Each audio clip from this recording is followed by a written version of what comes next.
Hi అన్న, ఏందంటే ఇలా ప్రాబ్లం కోడికి మసూచి అనే వ్యాధి వచ్చింది. మసూచి అని గిట్ట తెలియదు, గూగుల్లో సెర్చ్ చేస్తే అది మాత్రం మసూచి అంటుంది. కొంచెం కోడి కన్ను గిట్ట వాసింది, మీకు కూడా చూపిస్తారండి.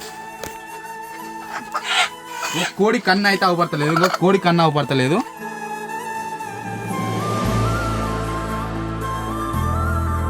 దీనికి ఏమేమి మెడిసిన్లు తీసుకోవాలో కానీ తెలుస్తలేదు అన్న.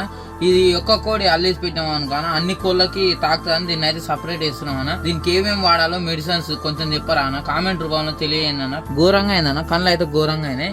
దీనికి కండ్లు అవపడకపోవడం వల్లనే ఇది ఇక్కడనే ఉంటుంది. మనకైతే కోళ్ళల్లో అయితే అంత అనుభవం లేదు కానీ ఇప్పుడిప్పుడే దీనం కాబట్టి ఆ కోడిని అయితే మనం సపరేట్ గా ఉంచినాం అన్న. నీళ్ళు అయితే మళ్ళీ కోల్పోయిన బాధ ఉండేది, మళ్ళీ ఇప్పుడే ఇంకో కొత్త వ్యాధి వచ్చింది, అందుకే మాకు బాగా ఉందన్న కొంచెం అన్న. మిగతా కోళ్ళు అయితే అన్ని మంచిగా ఉన్నాయన్న, ఆ ఒక్క కోడికే ప్రాబ్లం వచ్చిందన్న. మిగతా కోళ్ళుగా నన్ను ఇంత చిక్కడైనా పైననే వంతున్నాయి అన్న. అయితే ఇప్పటిదాకా మనం ఫామ్ కానే ఉన్నాం. మీరు కామెంట్ చేయాలన్న దాని గురించి. మరి నెక్స్ట్ వీడియోలో కలుసుకుందాం, దాన్ని ఏం చేయాలనేది ఇట్లా నెక్స్ట్ వీడియోలో పెడతాం.